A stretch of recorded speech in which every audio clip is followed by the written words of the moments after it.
try and blow their opposition away. The others might just pace themselves and wait to pick their moment to make a challenge for the lead. Paddlers look for markers on the side of the course, and they might be a 250-meter mark or something like that. But the important thing is to stick to your race plan and not to panic when you see something not quite going the way you thought it would. But we're underway now in the C final of the men's 1000, and we have, it looks like closest to the screen, 3 from the bottom. It's Chengyao Xiao from China, who's decided to go out really, really hard, and he's taking an early lead. Right next to him is Jordanis from Canada, and at the top of the screen, looks like in lane 2, the Latvian Machuda has also gone out fast, as has the second Chinese paddler, Jinyang Li. But it's very early days. You can see, though, a determined tactic here from the Chinese paddler Chengyang Xiao. He has gone out already, and maybe a boat length and a half lead over the rest of the field, although over in lane 2, the Latvian Danilo Machuda has now also gone out and maybe just behind the Chinese paddler. Yeah, the Chinese is being very dominant at this early part of the race, but it's a long 1,000 meters, Ross, so whatever happens now won't necessarily happen at the finish. Ronan Foley is pacing it very well now in this C final.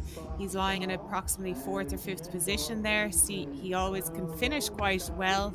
He shows his endurance and aerobic capacity. He loves the tailwind, so this is great conditions for him. And as you can see, he's coming through strongly now in lane 5. Foley coming up into 4th position.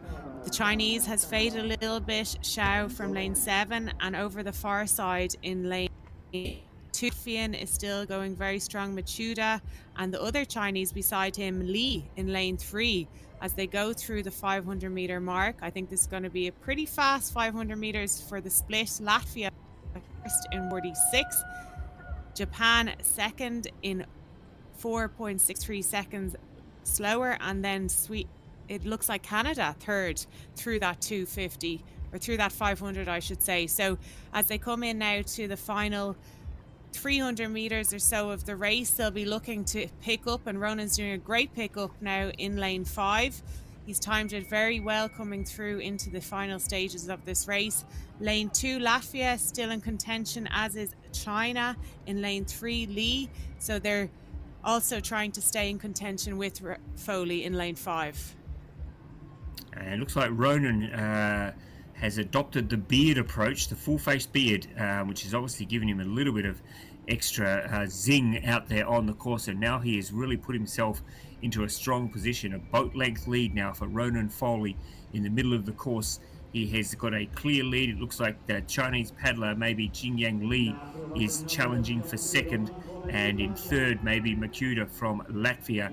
So it's Ronan Foley, perfectly judged move that he made at around the halfway stage. He's gone into a clear lead. Li from China trying to close the gap, and in lane number 2, the Latvian Danila Machuda also hanging in there into the 3rd position. The second of the Chinese paddlers, Chengyang Xiao, and then closest to the camera on this side of the course, it looks like the Canadian Cameron Lowe is trying to stick with them, but it is Ronan Foley who's going to go away, I think, and take this C final. You can call him over the line, Jen. Call him over the line. Yeah, Ronan Foley wins the C final dominantly, followed second place, I think, by lane 3, Li, and third place, lane 7, Xiao.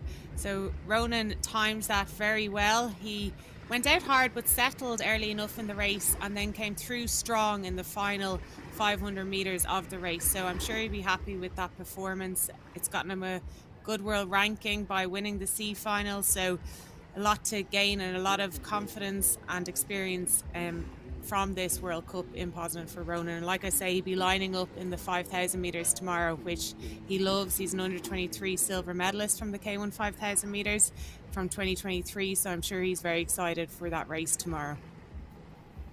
And Jen, did he move to Silkeborg just to concentrate on his paddling? Because obviously they have a very strong distance paddling culture in that part of the world. Was that the main reason behind his move?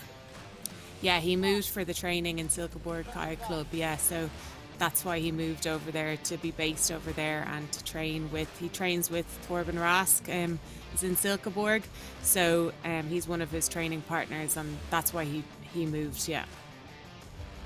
Wow, that is incredible commitment, and so let's hope that we see his continued growth. I am looking forward to seeing him in the 5,000 meters tomorrow, which of course you will see live here on the Planet Canoe YouTube channel. Right, so now we're going to look at the B final in the men's K1 1000. And in this race, well, there's a couple of guys there who have got a lot of experience, and they're going to be going out. Let's just get confirmation of the C final. So Ronan Foley finishes first, Jin Yang Li from China second, then Cheng Yang Xiao from China third. Of the rest, Cameron Lowe, good performance there, finishing in fifth for Canada. Machuda from Latvia in fourth.